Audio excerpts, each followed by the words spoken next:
action, you can do so much versus a forcing or efforting. So my new agreement for myself is anytime I feel I have to do something, I stop. Because that's not love. If we build anything other than love, it will dissolve. If we build anything other than our highest choice, it will dissolve. So have it be your highest choice and only serve the kingdom of your heart moment by moment. And that's what I feel the huge blessing of the symptom of the virus, of what this has brought for me personally, is raising my own value. And what is valuable in my life? What do I choose to invest in? Because what we bring our focus and an awareness on, we're only going to make it bigger. So I've chosen to focus on three main things in alchemy in my life is first and number one, my family and alchemia. And I'm a part of a group called Sacred Stays. And those, I feel fed, I feel raised. And by me doing this, and this is my reason for joining the Loom in the first place, is all the work I've already done. I know when I do something inside me, and I truly do it for myself, I raise my entire planet. So my original reason for joining the Loom in general is because I saw it as a woman movement, is raising the divine feminine energy. And whether you're male or female, raising divine feminine energy, and the divine feminine energy is of the mother. And that's our receiving self, because we're really here to be versus do. We've just made up, we have to do, which gets us stuck in our stinking thinking. And really, we're here for our being present, allowing ourselves to be who we already are and claim who we already are versus what society has made up. And this is what I feel what's coming up right now with as a collective consciousness. Everything that's coming up now is coming up to head, and it's coming up for love. Because anything other than love is still a form of hate. And remember, you spot it, you got it. And if you spot it, you're the one to raise it to love. And sometimes it takes to building there. Sometimes it takes to, I can't do this, or I don't love this, or whatever it is. Recognize where you are first in consciousness, and then you can raise it. I'll share a quick little story where I got to first discover this. As I was doing a yoga training for yoga teachers, and it was my first time teaching teachers, and I was offering sacred body language and conscious language to yoga teachers. And I missed my airplane. And when I first missed my airplane, I go, it's all good, everything happens for a reason.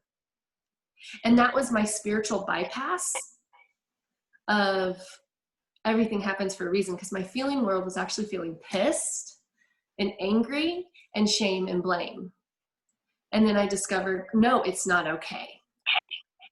So when you discover where you are first, and if you're at no, it's not okay, allow yourself to be no, it's not okay.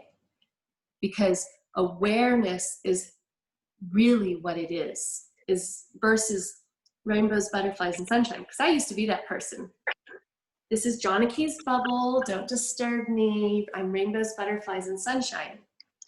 And not even aware of what's going on in the world.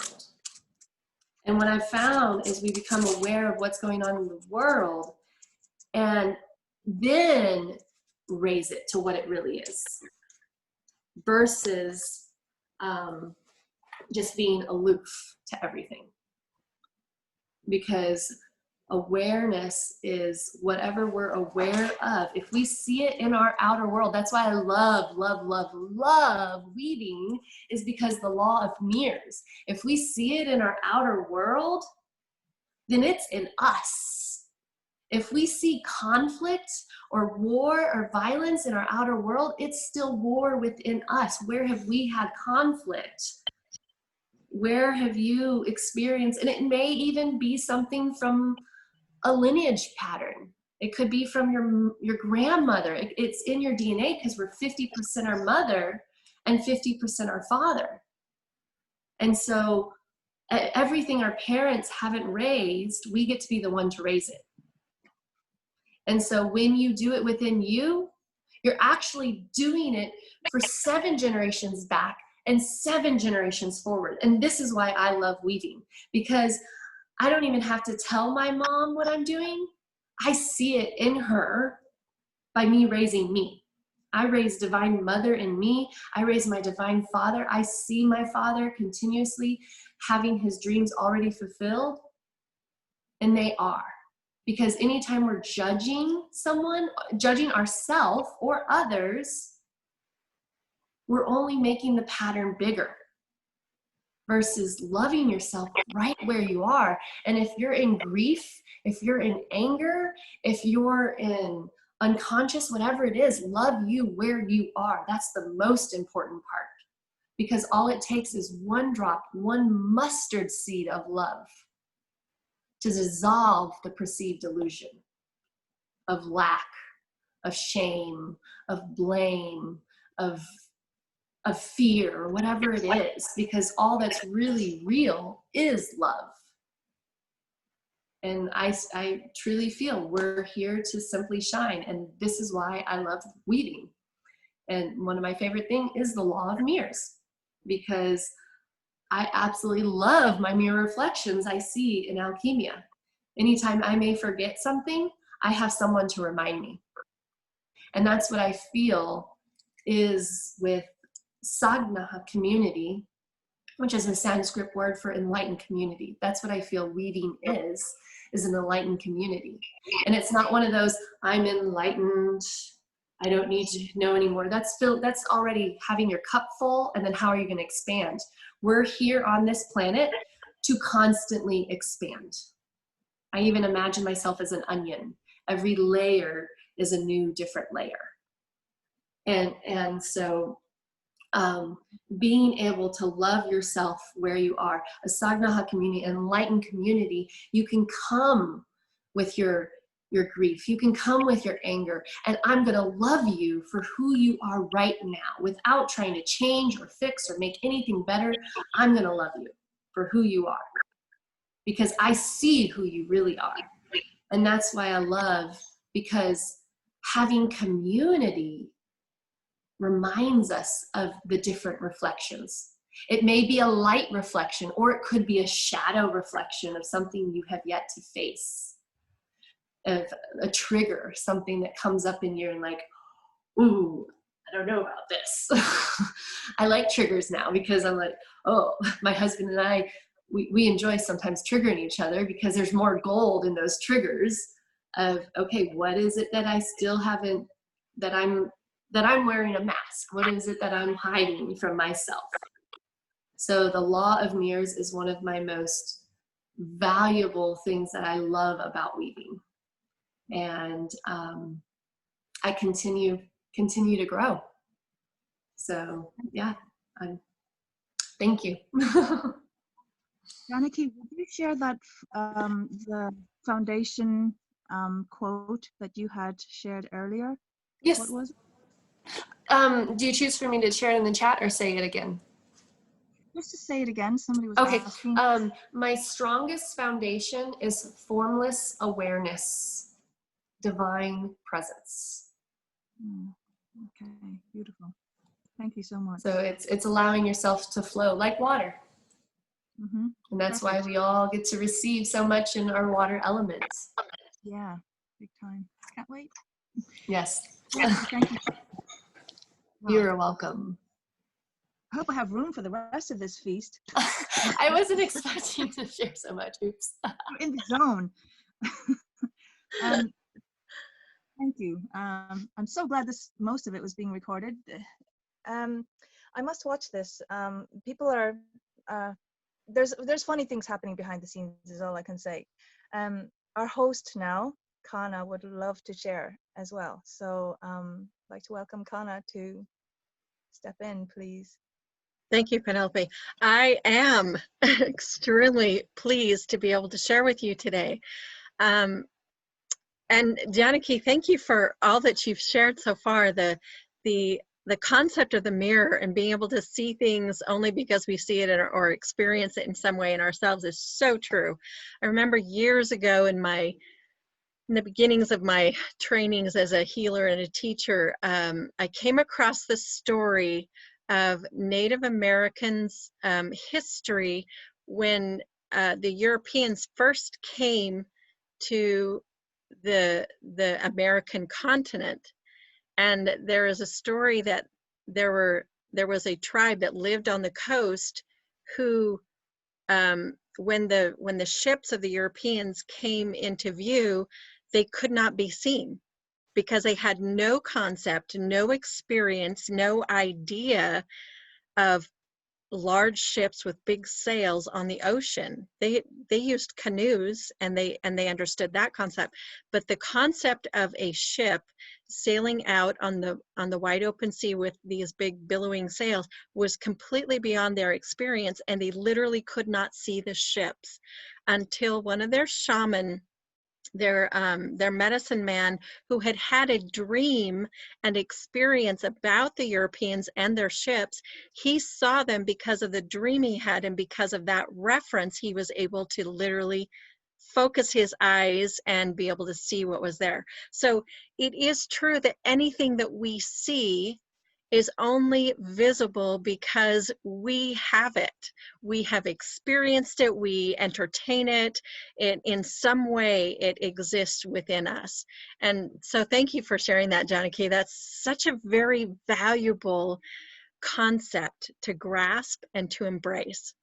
And one of the things that I absolutely love about weaving in the loom is that this is a living spiritual workshop. It is the place for me to know and love and progress and transform myself on so many levels. And it's a fantastic forum for being able to achieve the spiritual growth and development that I have sought all my life.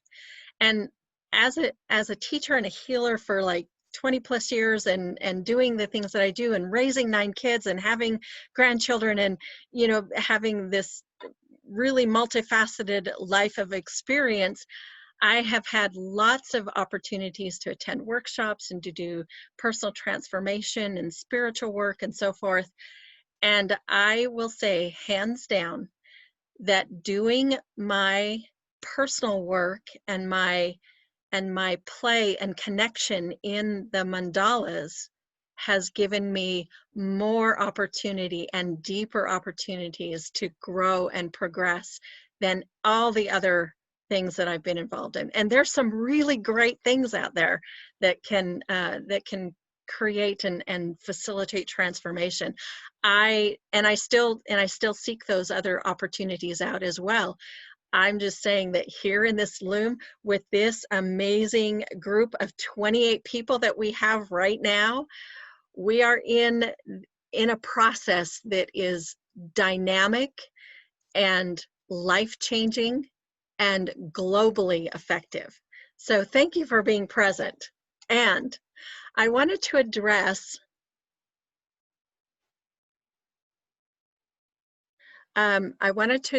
a comment that was put earlier in the chat, and it was regarding the negative press or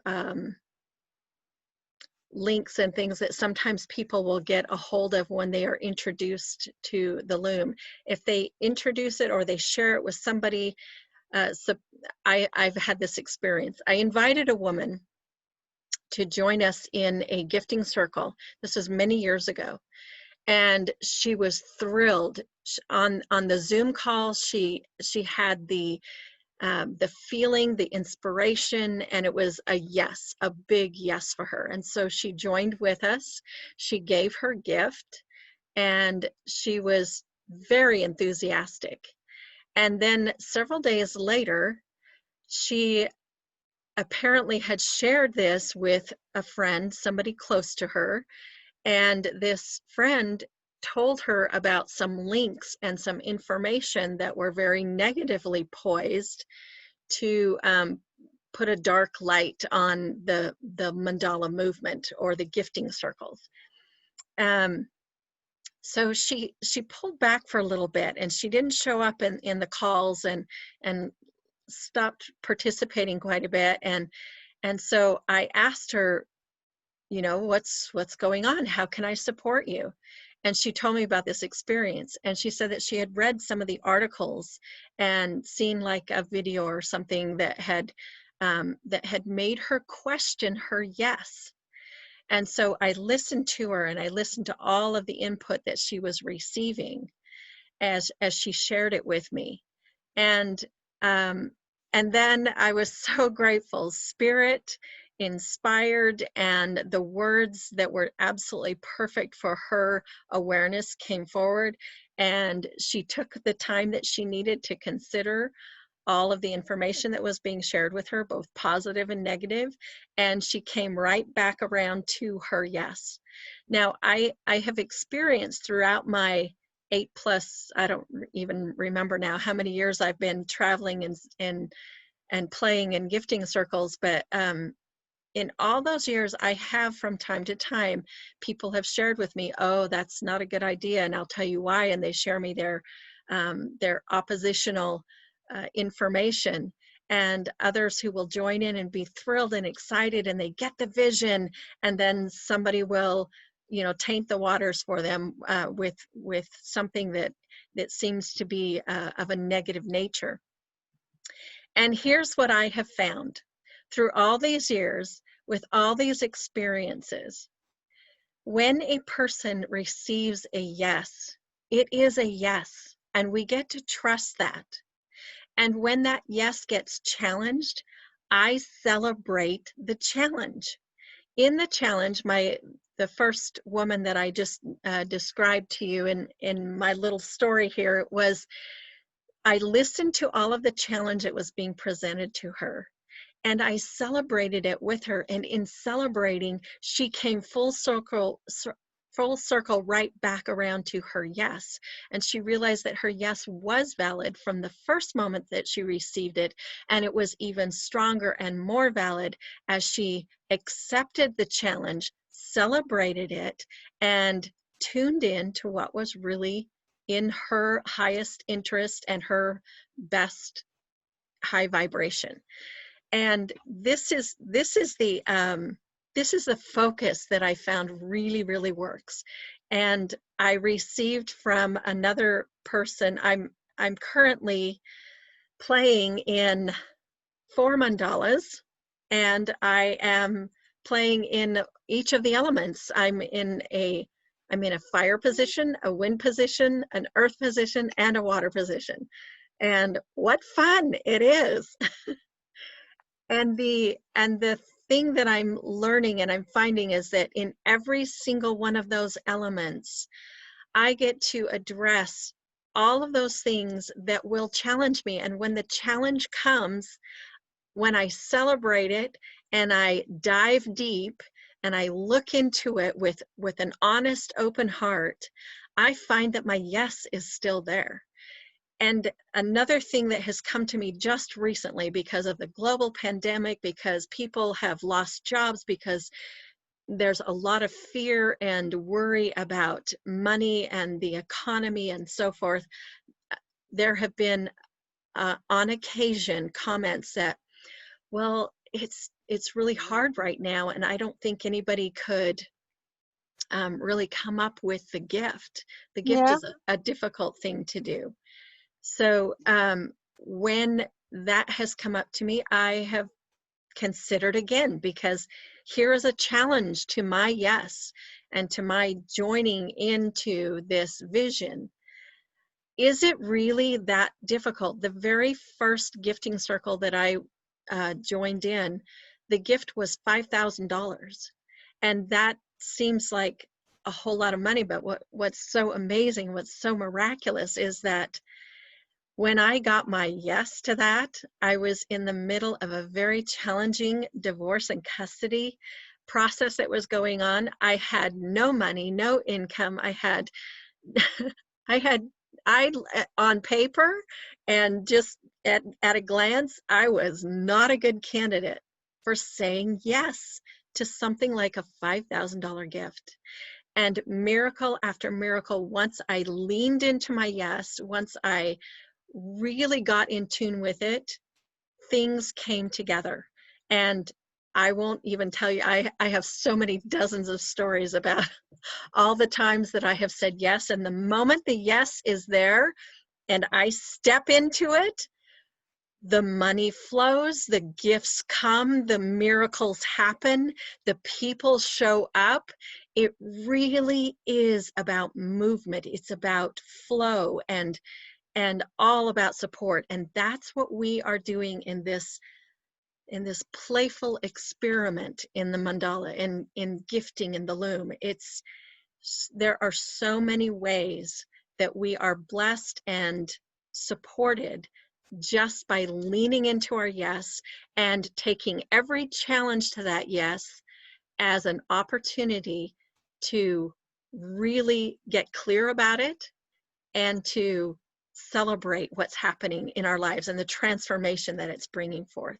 So thank you again, all 20, oh, now we have 29 participants who are on this call with us today, because in 29 different spots across the globe, we are literally shifting the energy, the perception, and the opportunity of the flow of wealth and prosperity, and dreams really do come true.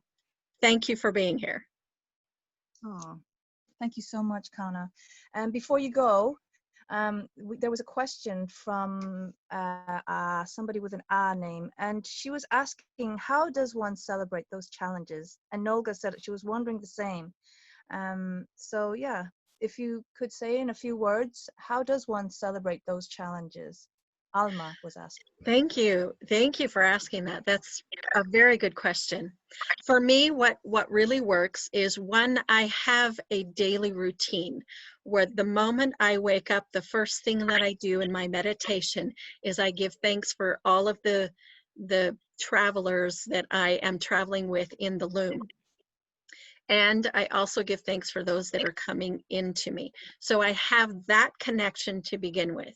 Then when a challenge does come forward, say it's a communication challenge in one of the looms I'm in, or if it's somebody that has negative information or whatever, I look at it, and rather than coming to it with a fear and a resistance, I open my heart and look at, how can I play with this? What can I learn from this? How is this good for me? Because there's something really good coming from it. And that's how I celebrate it. Wonderful. Yeah, just sounds like common sense somehow, doesn't it? Maybe easier said than done on certain days as well. It takes practice. It's practice, practice, practice. Yeah, fair enough. All good things require practice, generally, unless we're some sort of dream weaver prodigy, which I'm sure some of us are. Even then. Yeah, okay, fair enough. Yeah, we'll be even better then. When you said 29 different spots around the globe, and you know, just in that moment, a little gremlin ran across my mind, and it was like, yeah, you know, the two sides that I mentioned in the very beginning of this event, the material side and the spiritual side, and it was kind of like, yeah, we're focused on money. And I kind of knew right away, I thought, that's so interesting, because yeah, it's true. Money occupies the place it does today. And not all of us come from the same socioeconomic background. And not all of us, and all of us have had different experiences, you know, going through it. I'm sure I'm not the only one who, as a single parent of 4 kids, and was on social welfare and was being cut off social welfare and was on the homeless list. It was like, you know, we've all had our own crosses to bear, or our own black holes that we've had to kind of traverse to get right here. And when you said that, and I heard that little gremlin running across, I thought, yeah, that's good. I'm glad I heard that, because actually what I was going to say before he ran across was love. It just feels to me like there's such a, it's an obvious and visceral, like I can feel it, this sense of love, especially because, okay, the contrast in our, what was once safe, our outer real world, now with COVID, there's all sorts of unknowables. Feels more like a pretend world than a real world. And at least we've chosen to be in this community. And to me, it does feel like, yeah, 29 spots of light where we're bringing love. And if anything, we are healing. I feel, I can only speak for myself, I feel we are healing that relationship, you know, with money and that all that it represents and material. You know, it really is opening up what was a closed, dark place of what money represents, this limited symbol of wealth. You know, because what does money mean at the end of the day? It's just this paper and coin and metal that we've all agreed holds certain value.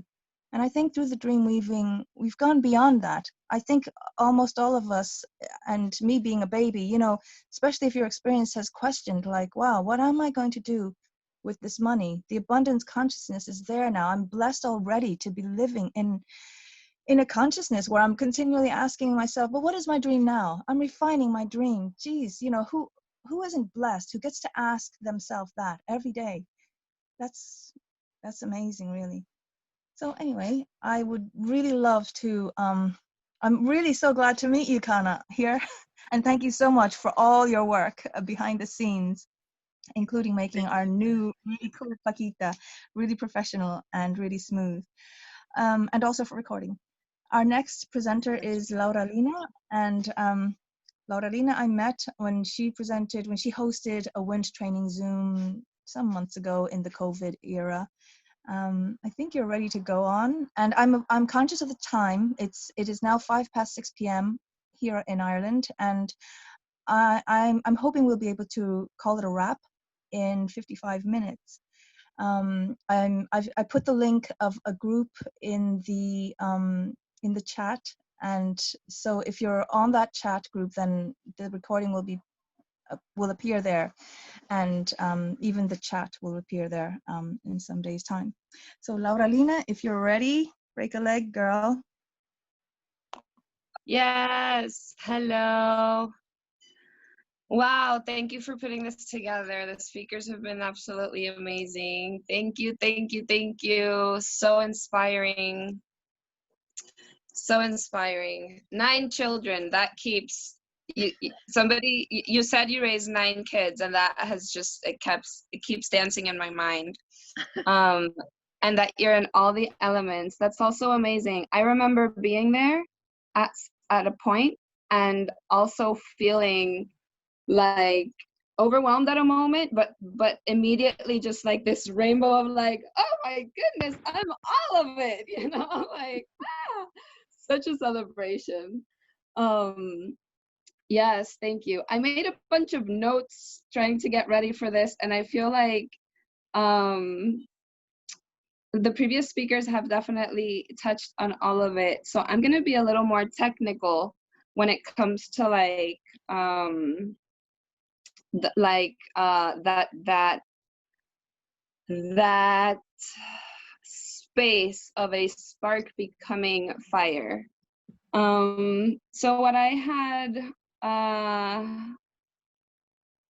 what felt super right for me, and you've both talked about it, but you especially brought it up now in the celebration, right? That word just like, woof, yes, yes, a reason to celebrate. Once we're in, we can turn money into something that might have been maybe triggering, maybe a little stomach achy, maybe a little like, maybe we think it's dirty. Like there's so many kind of negative connotations to money that once we're in and once we're here and we're held and we're connected and we have a community and all of that, and we can melt away those fears, it's time to fucking celebrate. Celebrate.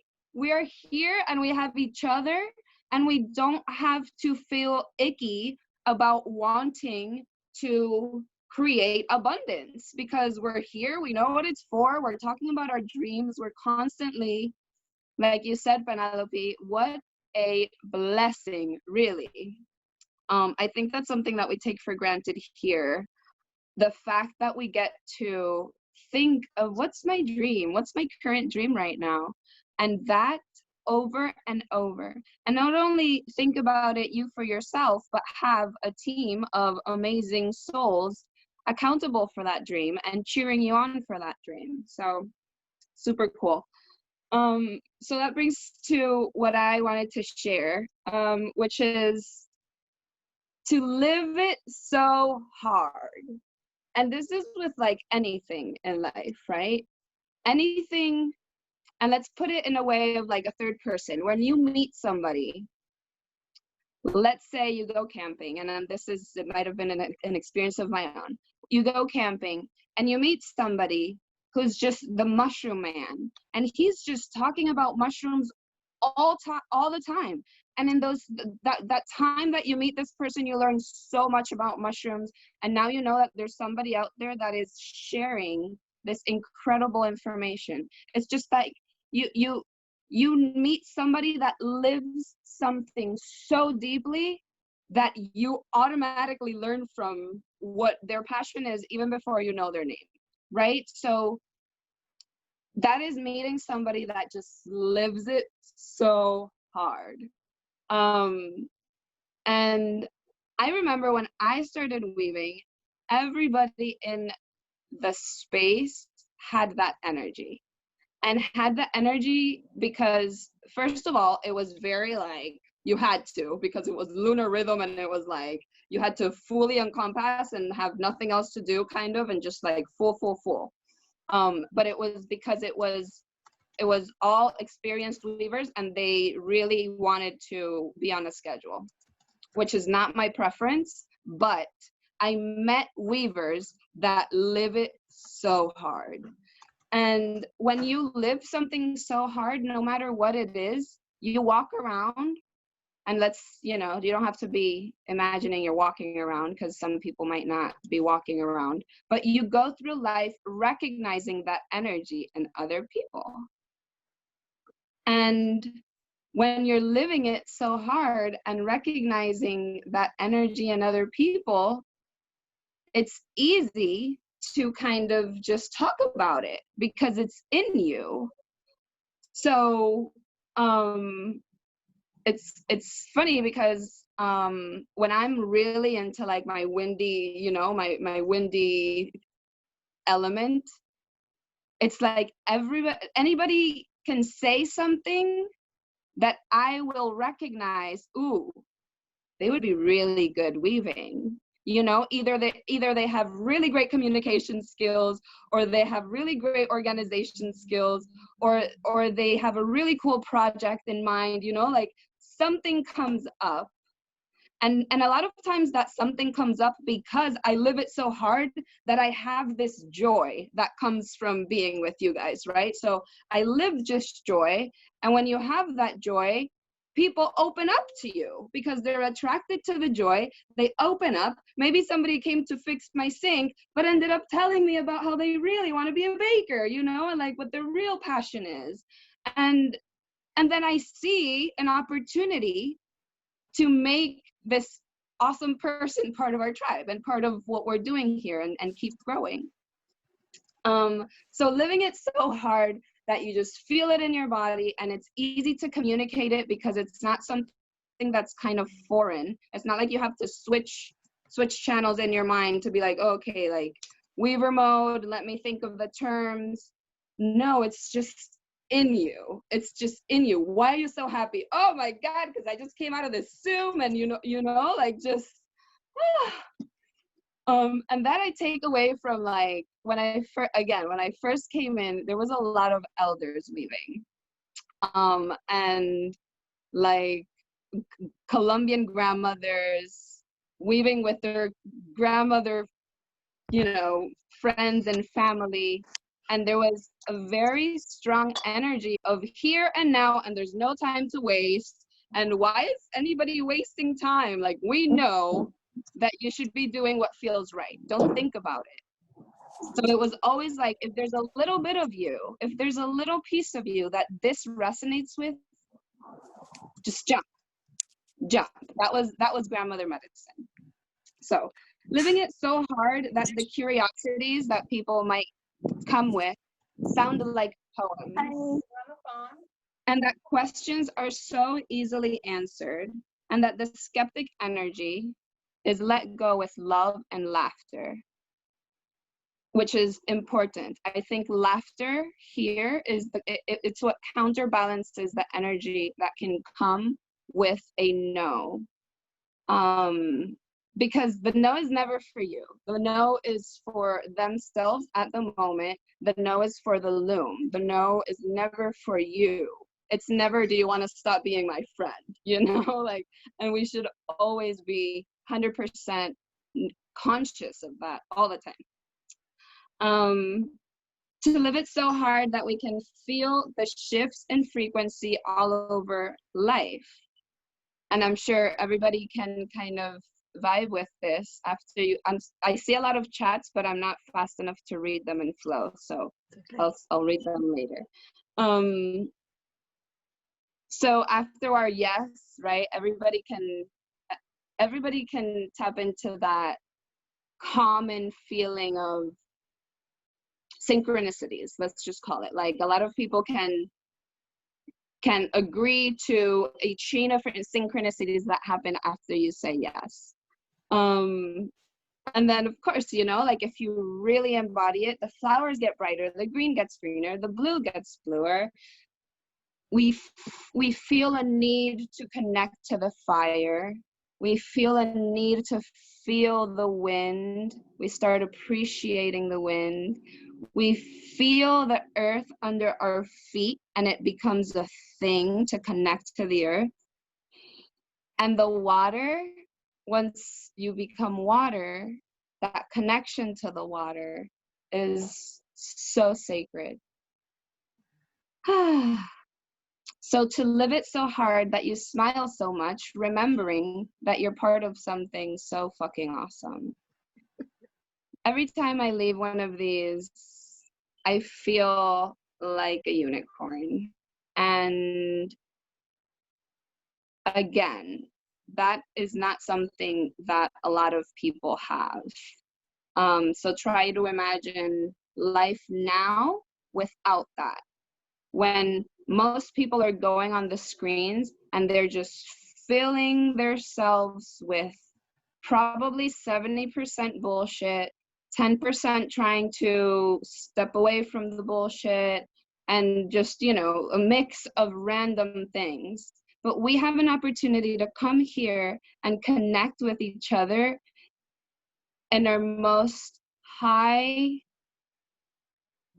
beautiful self, if we choose to. And that's what I choose. That's what I consent to everybody coming here feeling like royalty. And if you're not, please, this is also the place to let us know, and we will lift you up. So remembering how sacred this place is, to the point where we live it so hard. And I wanted to talk a little bit about something, because I think it's important to touch up on when fires come in and they have not been invited by a wind. And again, this is information that I'm sharing from, like, my experiences. And I invite it to be a conversation where if anybody has something that really works and resonates and you want to share and make it part of the weave, then please, that's how this works. So if a fire invites a fire, the best thing to do is to introduce this fire to the prospective wind and let that fire go, because you understand that you are a fire. If you wanted, you can wait until you are wind to invite, but if you're fire and you're inviting a fire, then that fire is going to be next to you, not under you. So you stay with the energy of the fire and you present this fire to the perspective wind and let that relationship flourish. And you stay in your fiery self. You are together in it, you and the person you invite. If you invite as a wind, then obviously the person's going to be in your triad. Unless your triad is complete, then you present them to their perspective wind. Now, there's a thing that I've seen in my mandalas where if I am water, let's say, and I see that there is a wind who's having maybe a hard time inviting, or maybe somebody who's already earth, anyways, you can literally say, I gift you this fire. Like, this is because it's my third fire now, and technically I don't need to bring more fires. I am gifting you this fire, right? So there's that, and that comes in into effect, and it's kind of like used more when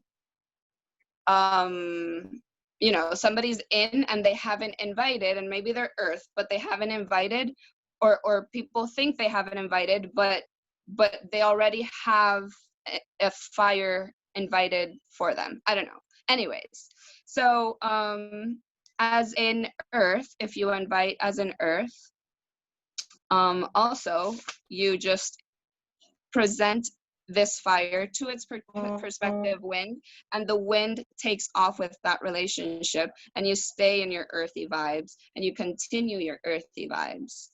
I think I felt the need to bring this up because in my specific mandalas there is a lot of that, which is beautiful because we are always, everybody's always wind, but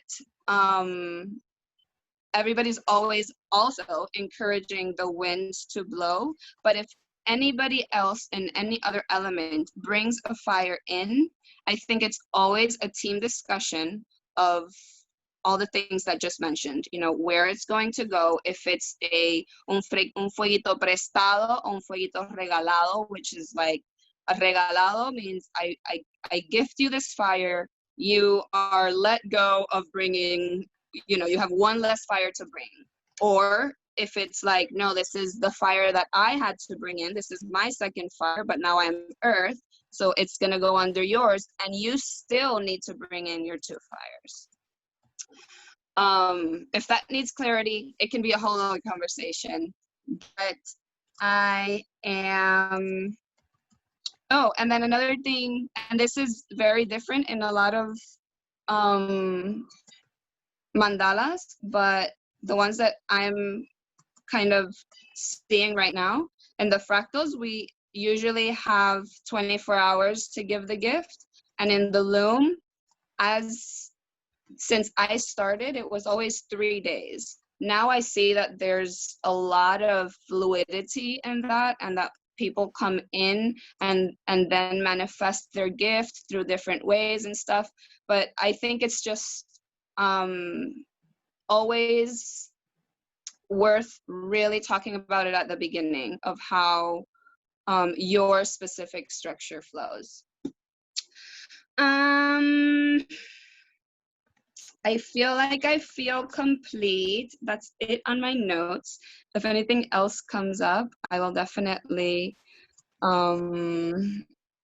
share. I'm gonna go through the chat, and if there's any questions, I can answer them, or I can definitely start any conversations on the chat that was created for this. We have 30 minutes left, and I know Kendrina might be up. Thank you, thank you.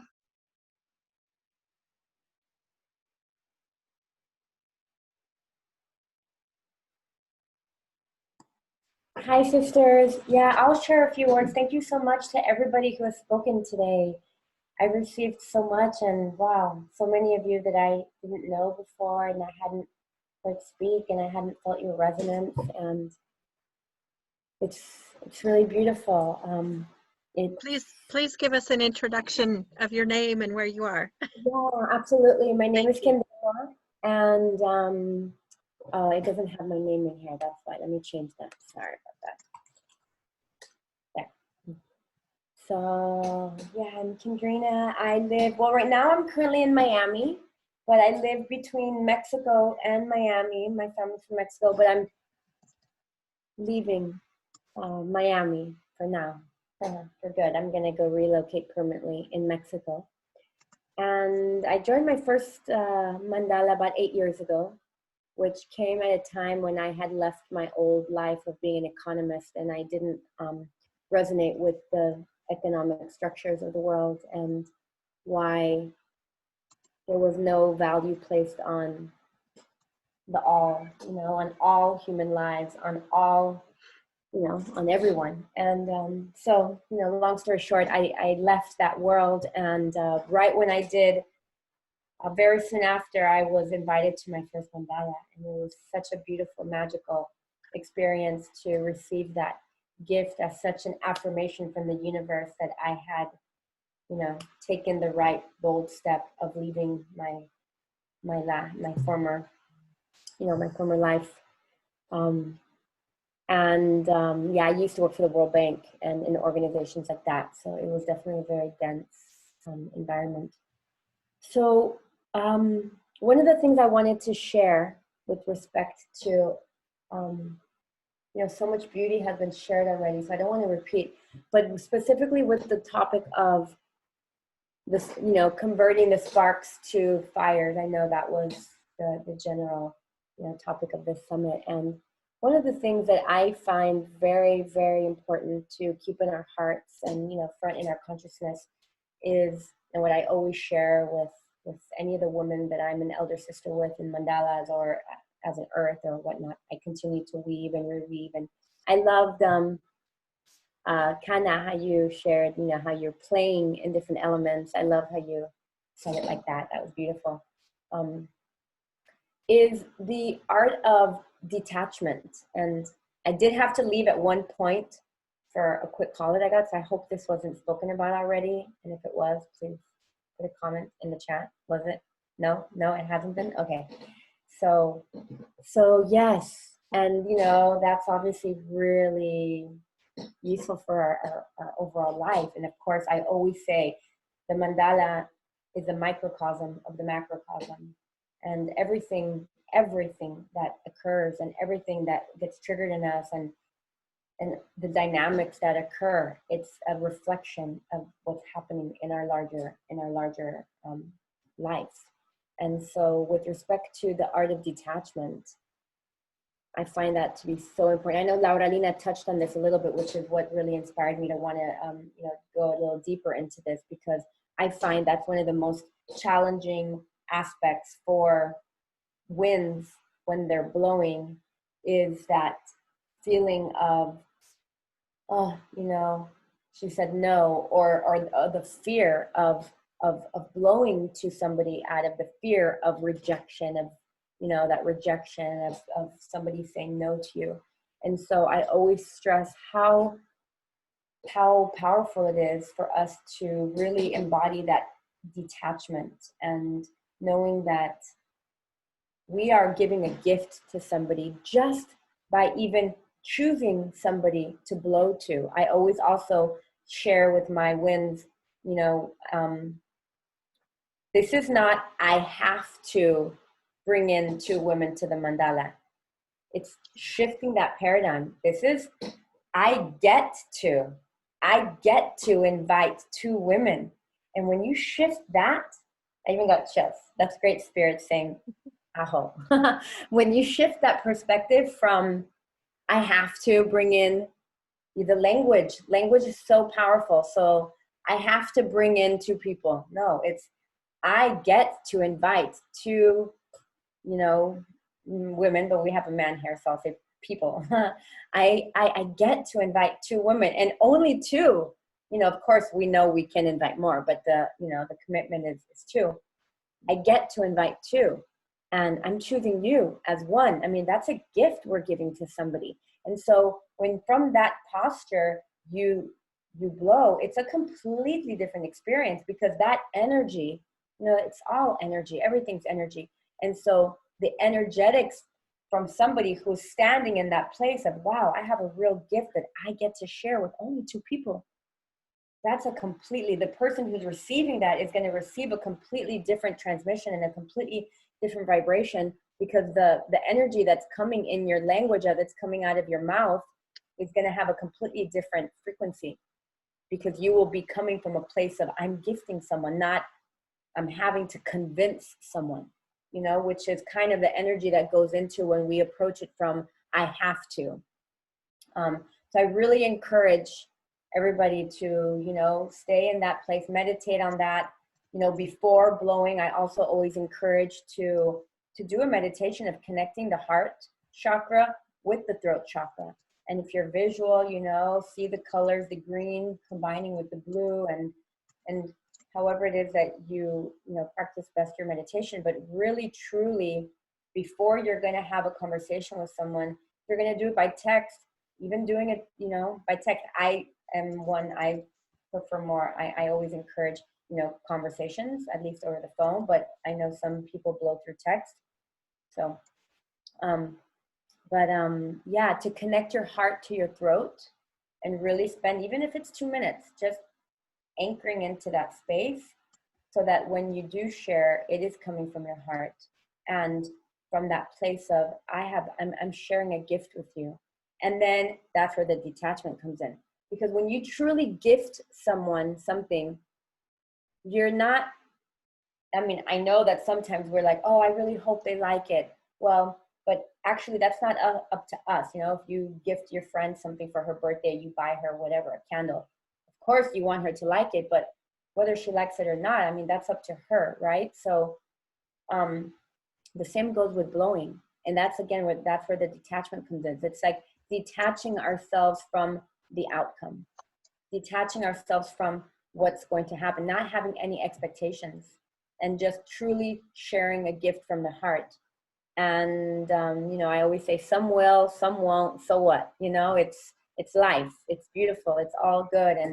And everyone can't, you know, the mandalas, it's only 8 fires. I mean, so yeah, so just to really connect with that, the art of detachment, and really looking at what it's triggering in us when we do feel that bit of rejection, like using that as an opportunity to go deeper into what it is inside of us that's being triggered. That's where the whole transformational aspect of this movement comes in. Yes, it is a solidarity economics movement. And I always also remind the mandalas that I'm a part of, and that I'm, you know, guardianing, accompanying as an elder sister, that yes, the transformational aspect is part of it. Of course, we're transitioning through the elements, we are transforming, but the focus is about completing a woman's dream. The focus is the gifting. The focus is the gifting and helping a woman to achieve her dreams. And yes, do women transform? Absolutely. And so there are so many different opportunities for that transformational process to occur inside of ourselves. And with respect to the blowing and the, you know, the detachment, it's a great opportunity, because when we feel ourselves feeling, you know, sad or you know, triggered by somebody saying no, then we have an opportunity to go deep into ourselves and say, okay, well, what is that? Like, where is that coming from? Like, you know, and everyone has their own inner work and their own inner child healing, and however it is that you want to call it, or how you want to categorize it, that we are blessed to be able to do through this journey. That's part of why I love it so much. And yeah, but so just knowing that we're giving somebody a gift by even considering them to be of a vibration that would fit into the mandala. That's a gift. You're honoring that person by saying, I see this in you. You know, I see this in you. I recognize that in you. And some people may not see it for themselves. And I'm sure everyone here has an experience in that, where you want something for someone so bad, maybe for your family member or whatnot. You want to help someone so bad, but when someone isn't ready, it doesn't matter how many people can be wanting it for them.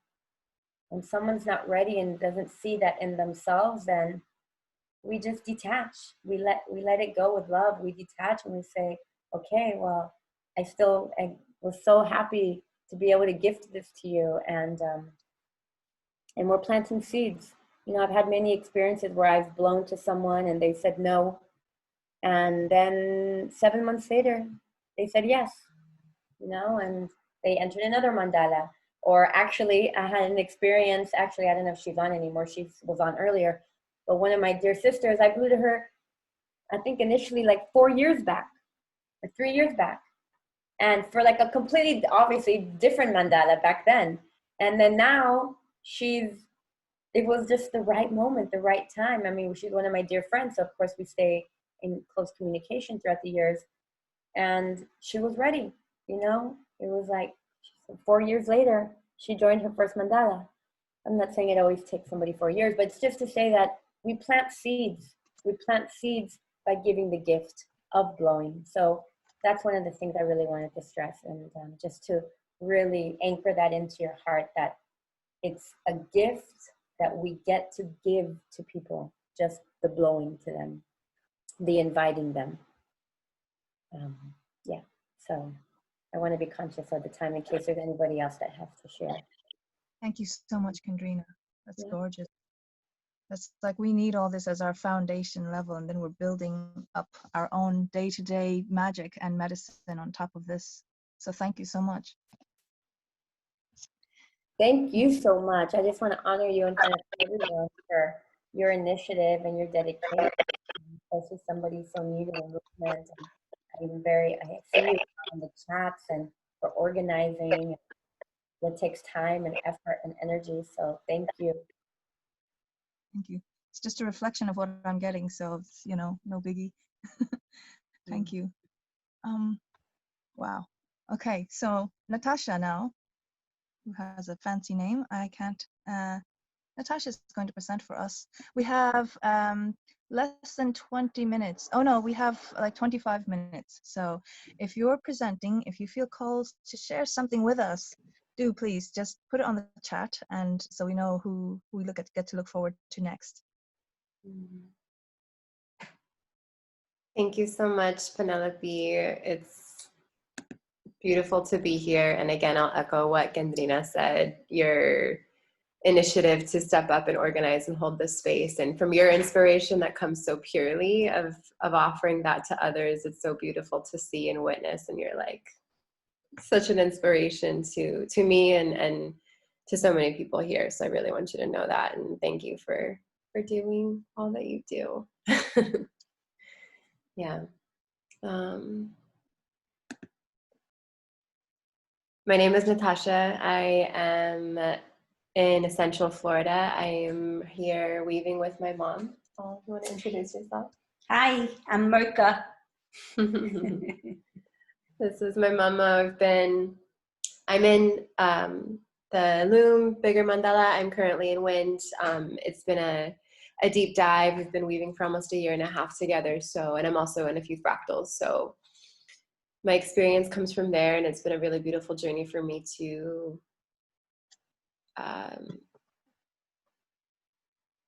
think I was really entering into this movement from a purely financial healing perspective. I've been on a healing journey within myself for the last several years, and thinking it was really going to focus this and bringing in the layer of money and finances, and the depth that I've been able to really experience in greater full spectrum healing within myself, and also really in collaboration with others, and community and relationships is beautiful. And also for me to really organically feel open to sharing that with my mother has been a beautiful experience, and feels really ancestrally healing and really honoring of that divine feminine and that matriarchal wheel of what it is to share this with those that we come from. And so to keep that cycle and that mandala growing and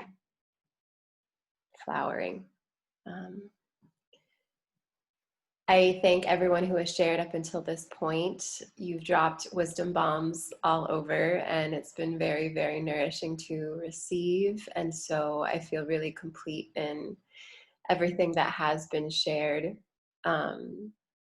Definitely touched all the levels. I think what I just want to offer now is an opportunity for us to land into our bodies and just really, really absorb and integrate all that has been shared, the wisdom, the reflections, the remembering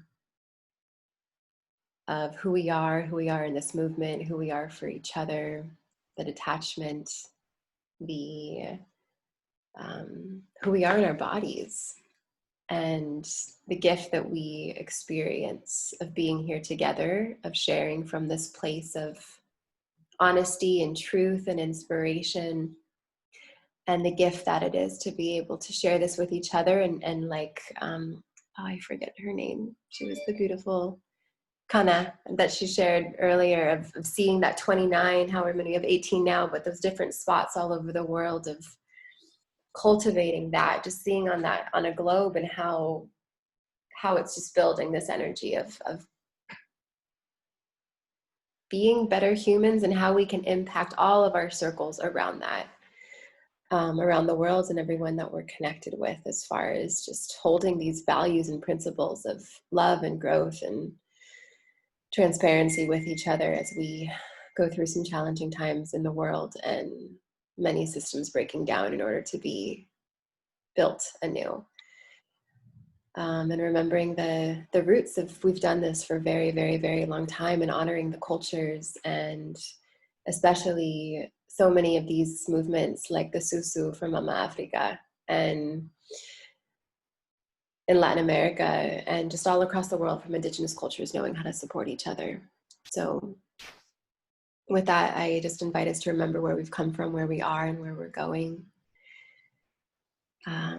And wherever you are, if you want to take a moment and close your eyes.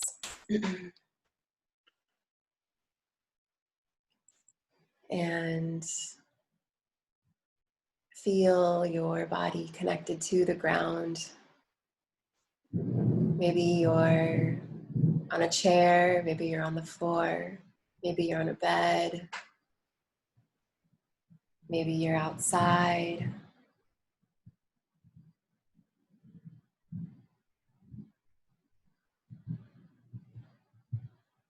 And as you connect to your breath, and you exhale and fully empty your lungs completely,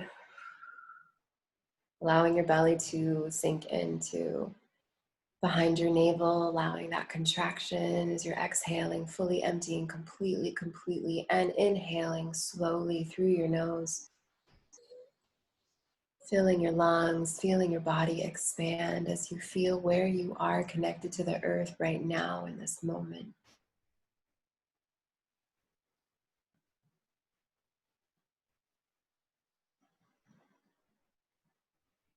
And as you get to the top of your breath, hold it for a moment before you exhale. Hold it and feel that, what it is to be full, what it is to be whole, complete. And exhale through your mouth. Again, emptying fully and completely, letting go of anything that is weighing you down on this new moon, as we prepare to welcome this new cycle and activate those dreams. And again, taking a pause at the bottom of that breath once your lungs are fully empty, pausing for a moment. And inhaling through your nose. Feeling your stomach contracting as you fill your lungs. Slowly inhaling, feeling what it is to be complete as you are.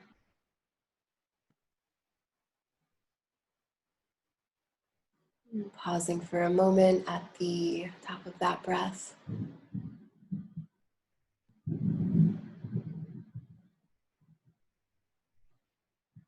And exhaling slowly and fully through your mouth. Emptying your lungs, letting go of anything that is standing in the way of allowing you to be truly who you are, in your radiance and your strength.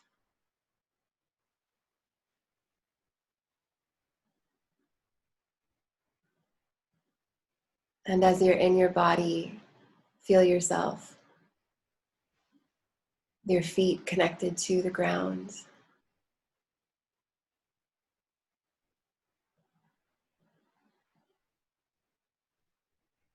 And feel your feet as an anchor on the earth.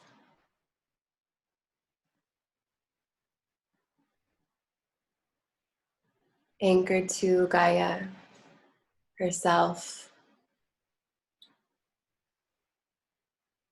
And that anchor, it's also roots that are connecting you to her wisdom.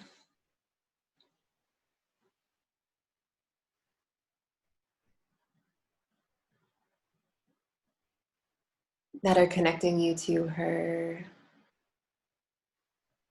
knowing of abundance, her innate wisdom,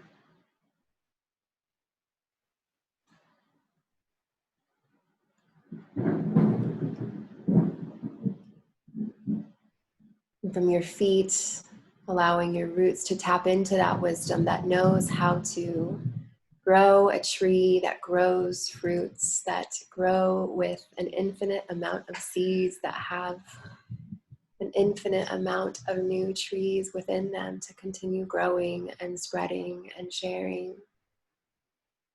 That richness, that nourishment.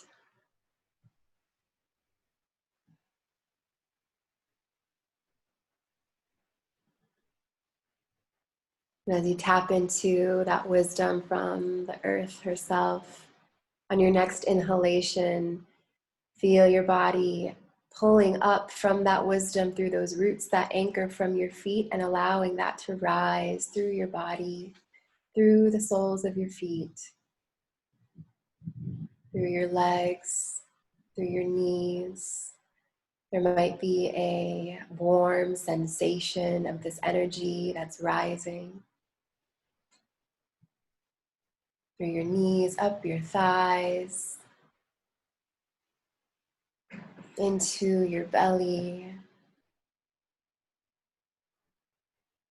rising from your belly into your heart.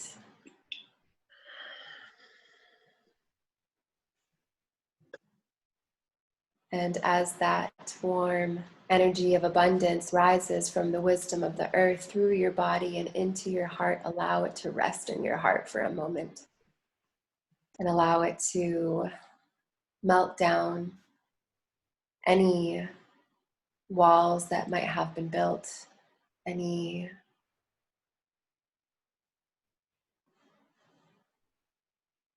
blockages that have been there to protect you from pain of the past. Feel that warmth, that nourishing, abundant love in your heart, and allow it to rest there for a moment and fully encompass anything that not is of that love. And continue to remain connected to your breath.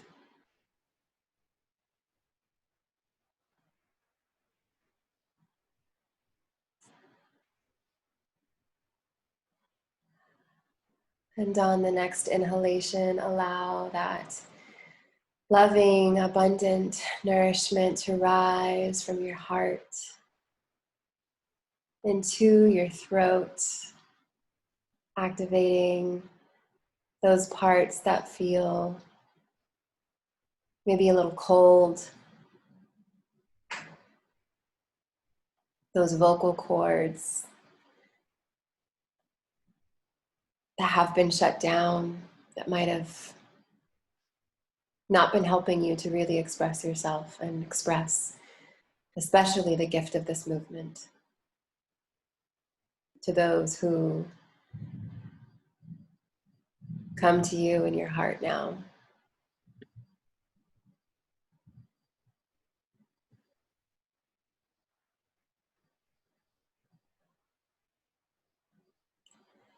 And so as that energy rises from your heart into your throat, as Gendrina had mentioned, allow that bridge between the heart and throat to be a highway that is now open.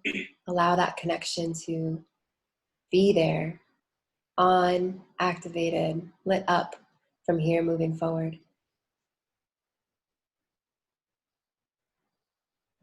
Allow your thinking to evolve into sensing, feeling, and being.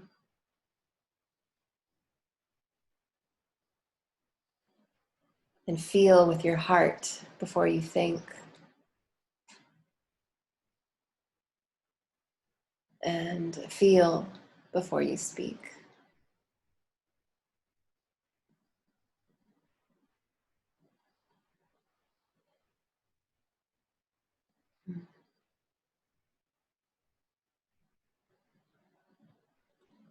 Continue to breathe in your regular rhythm.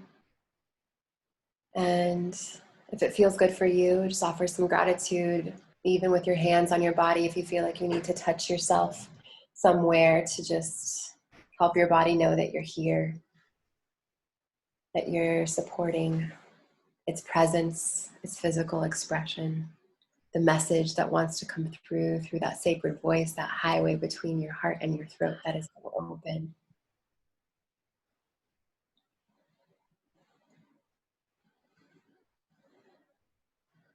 And as you're offering yourself some healing touch, feel free to open your eyes whenever you're ready, taking in the space around you slowly before looking at the screen.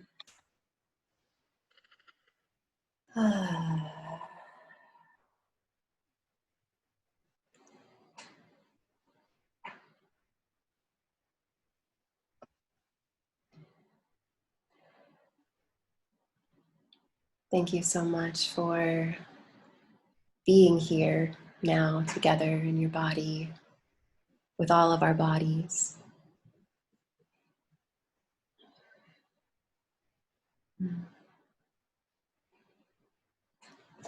Blessed be. I love you all. I'm grateful for you. Thank you.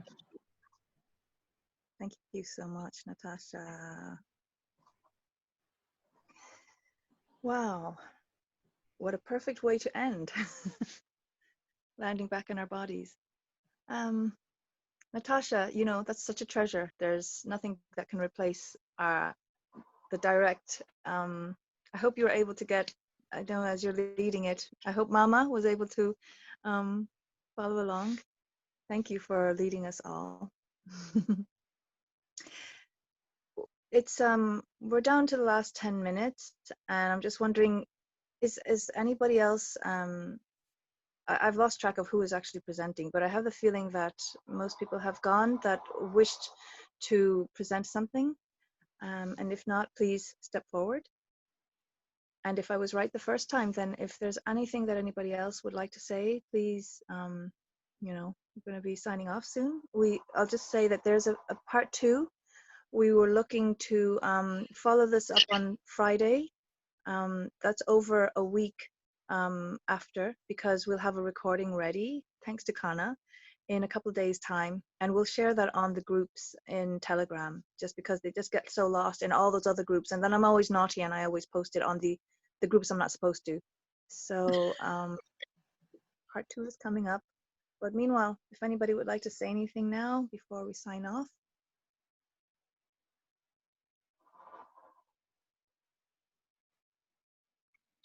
Just I wanted to say thank you so much, Penelope, and every one of you share your experience, your love, and I feel such a blessed, and I'm so thankful. Thank you so much for all of you. Thank you, thank you, thank you. Yes, thank you, Penelope. I have just one more thing to seal the energy of what we've created here. In my in my years of teaching, I've learned that movement is really important for embedding information in the cells.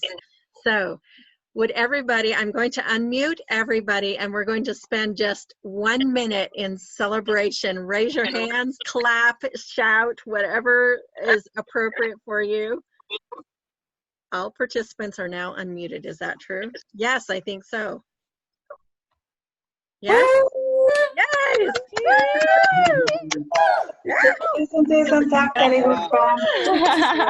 you for being here. Oh my goodness. What a beautiful group.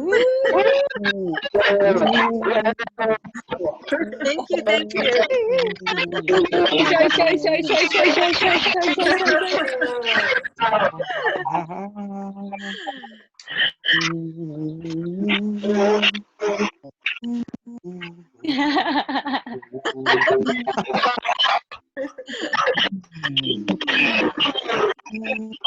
Next time, I'll have some music for us.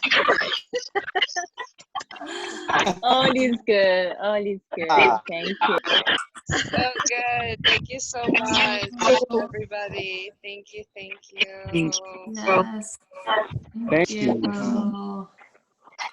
Carlos? Thank you so much. I won't be here on the 28th. I will catch the next one. I have my retreat that I'm going to be in. And we stay off all electronics as much as almost the whole time. Wonderful. Thank you, everyone. Thank you, Thank you, Penelope. everyone. Tusen tack. Absolutely perfect. Thank you so much. Thank you all for joining and for sharing, and looking forward to all these seeds that'll sprout and continue to grow. Yeah. Days to come. Thank you very much. Thank you all. Love, love, love, love. And the love. Thank you. Today, I use this energy. Yeah. Thank you, Carlos. That's why I stay in silence, just hearing. Thank you. Oh. We love you, Carlos. Yes. Thank Okay. you. Sending rosemary kisses.